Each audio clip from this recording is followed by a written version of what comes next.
Hello student, I am Neelam Chandrakar from department of zoology. आज का हमारा टॉपिक है रिकेट्सिया। इस वीडियो में हम रिकेट्सिया के मॉर्फोलॉजी और उससे होने वाली डिसीज़ के बारे में डिस्कस करेंगे। तो पहले देखते हैं इसका introduction. Rickettsia obligate intracellular parasite होते हैं, मतलब ये जो बैक्टीरिया होते हैं वे होस्ट सेल के अंदर ग्रोथ और मल्टीप्लिकेशन करते हैं। अधिकांश रिकेट्सिया माइक्रोस्कोपिक, नॉन मोबाइल और ग्राम निगेटिव बैक्टीरिया होते हैं। ठीक है, ये बैक्टीरिया आर्थ्रोपोड्स एनिमल जैसे कि टिक्स, लाइस और माइट्स में डिसीज कॉज करते हैं। ये आर्थ्रोपोड्स एनिमल जैसे कि टिक्स, लाइस और माइट्स इसके वेक्टर होते हैं। इसके अंदर ये बैक्टीरिया पाए जाते हैं। ठीक है, तो अगर ये इन्फेक्टेड वेक्टर अगर किसी पर्सन को बाइट करता है तो उनके बाइट से ये रिकेट्सिया बैक्टीरिया इनके अंदर ट्रांसमिट होता है। ठीक है, अब यहाँ पर हम इसकी मॉर्फोलॉजी की बात करेंगे। ठीक है, किस तरह से इसकी स्ट्रक्चर होती है, कैसे इसकी साइज या फिर शेप होती है। तो फर्स्ट पॉइंट है कोकोबैसिलस। ये कोकोबैसिलस होती है। कोकोबैसिलस मतलब कि ये रॉड शेप्ड या फिर राउंड शेप की होती है। रॉड शेप का भी दिखाई देता है और राउंड या फिर कोकाई शेप का भी होता है। उसके बाद सेकंड पॉइंट है ये ग्राम निगेटिव टाइप का होता है।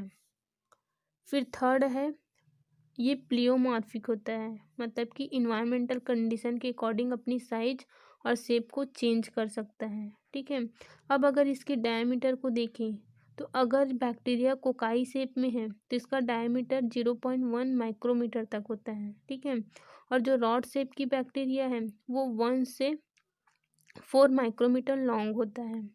ठीक है, उसके बाद है कल्चरल कैरेक्टर्स। तो अगर इसकी कल्चरल कैरेक्टर्स की बात करें तो जो ब्लड अगार मीडियम होता है उस ब्लड अगार मीडियम के अंदर ये ग्रो करता है और उसके लिए उसका ऑप्टिमम टेम्परेचर होता है 32 से 35 डिग्री सेंटीग्रेड। ठीक है, उसके बाद है पैथोजेनेसिस, मतलब कि इससे होने वाले डिसीज़ कौन कौन से हैं। तो जो रिकेट्सिया स्पीसीज बैक्टीरिया होते हैं वे ट्रांसमिट होता है ह्यूमन के अंदर आर्थ्रोपोड्स एनिमल जैसे कि ट्रिक्स, माइट माइट इन आर्थ्रोपोड्स एनिमल के थ्रू। ठीक है, अगर इन्फेक्टेड लाइस है या फिर इन्फेक्टेड माइट्स है उनके उन वेक्टर के अंदर रिकेट्सिया बैक्टीरिया जो है वो प्रेजेंट होगा, तो वो इन्फेक्टेड वेक्टर किसी नॉर्मल हेल्दी पर्सन को अगर बाइट करता है तो बाइट करने के बाद उसके ब्लड के अंदर डिस्पोज कर देते हैं। ठीक है, रिकेट्सिया बैक्टीरिया को, और जिस जगह पे बाइट किया है उस जगह पे मल्टीप्लिकेशन होना स्टार्ट हो जाता है बैक्टीरिया का। मल्टीप्लिकेशन होने के बाद वो बॉडी के अलग अलग पार्ट में जाकर इन्फेक्शन कॉज करते हैं। ठीक है, और उससे रिलेटेड सिम्टम दिखाई देता है, जैसे कि फीवर की कंडीशन दिखाई देती है। तो जब स्किन साइड से बैक्टीरिया की एंट्री होती है तो वहाँ पर लेशन डेवलप हो जाता है और ऑर्गेनिज्म वहाँ पर मल्टीप्लिकेशन करना शुरू कर देता है। ठीक है, उसके बाद ब्लड स्ट्रीम के अंदर डिस्पोज होता है और बॉडी के अलग अलग पार्ट में जा कर के डिफरेंट ऑर्गन में जाके ये इन्फेक्शन कॉज करते हैं। ठीक है, इसकी वजह से क्या होता है, इस कंडीशन में ब्लड का थ्रोम्बस फॉर्मेशन हो जाता है। इसकी वजह से जो ब्लड वेसल्स है वो रैप्चर होना शुरू हो जाता है। ठीक है, तो जो रिकेट्सिया जीनस है उसके अलावा अलग अलग स्पीसीज देखने को मिलता है जो कि बॉडी में अलग अलग टाइप की फीवर या फिर अलग अलग टाइप की सिम्टम्स डेवलप करती हैं। ठीक है, तो उसके अकॉर्डिंग यहाँ पे टाइप डिवाइड किए गए हैं। तो फर्स्ट है एपिडेमिक टाइफस फीवर, जो कि कॉज होता है by the bite of infected lice की वजह से। ठीक है, सेकेंड है रॉकी माउंटेन स्पॉटेड फीवर, जो कॉज होता है by the bite of infected ticks की वजह से।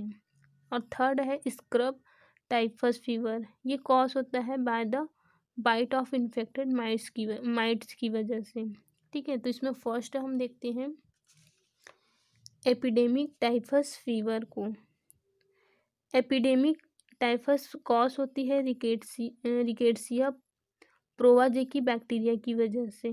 ठीक है, ये लाइस के अंदर, जिसे हम नॉर्मली हेड लाउस बोलते हैं, उसके अंदर ये बैक्टीरिया होती हैं। ठीक है, तो जब कभी भी ये इन्फेक्टेड लॉस किसी नॉर्मल हेल्दी पर्सन को बाइट करेगा तो इस तरह से वो ह्यूमन के अंदर डिसीज ट्रांसमिट करता है। ठीक है। अब सिम्टम्स की बात करें तो 2 वीक के अंदर सिम्टम दिखाई देते हैं, जैसे कि फीवर डेवलप होता है, चिल्स डेवलप होता है, हेडेक होता है, रैपिड ब्रीदिंग होने लग जाते हैं, कफ आता है और वॉमिटिंग होती है। ठीक है। उसके बाद सेकेंड फीवर है रॉकी माउंटेन स्पॉटेड फीवर। ठीक है। ये कॉज होता है इन्फेक्टेड टिक्स की वजह से और उस टिक्स के अंदर प्रेजेंट होता है रिकेट्सिया रिकेट्सी। ठीक है। और इसके अंदर अगर हम सिम्टम्स की बात करें तो सीवियर हेडेक डेवलप होता है, स्किन रैशेस डेवलप होता है, हाई फीवर होता है, एब्डोमिनल पेन होता है और वॉमिटिंग होती है। ठीक है। उसके बाद थर्ड है स्क्रब टाइफस फीवर। ये स्क्रब टाइफस फीवर कॉज होता है इन्फेक्टेड माइट की वजह से और इस माइट के अंदर होता है रिकेट्सिया सुट्सुगामुशी स्पीशीज। ठीक है। मतलब कि जो माइट्स है, मतलब जो आर्थ्रोपोड्स एनिमल्स है, उसके अंदर रिकेट्सिया सुट्सुगामुशी स्पीशीज की बैक्टीरिया प्रेजेंट होती हैं। ठीक है। जो कि इसमें डिसीज कॉज करती हैं। अब सिम्टम्स यहाँ पे क्या दिखाई देते हैं, तो फीवर होता है, हेडेक होता है, मस्कुलर पेन होता है, कफ आता है और बॉडी रैशेस की कंडीशन दिखाई देती है। ठीक है। उसके बाद है ट्रीटमेंट। तो जो रिकेट्सियल इन्फेक्शन है, जो रिकेट्सिया बैक्टीरिया की वजह से कॉज हो रहा है, तो उनको ट्रीट करने के लिए टेट्रासाइक्लिन और क्लोरम फेनिकोल दी जाती है। ठीक है। रिकेट्सियन इन्फेक्शन के लिए। तो ये हुआ इसका ट्रीटमेंट। ठीक है।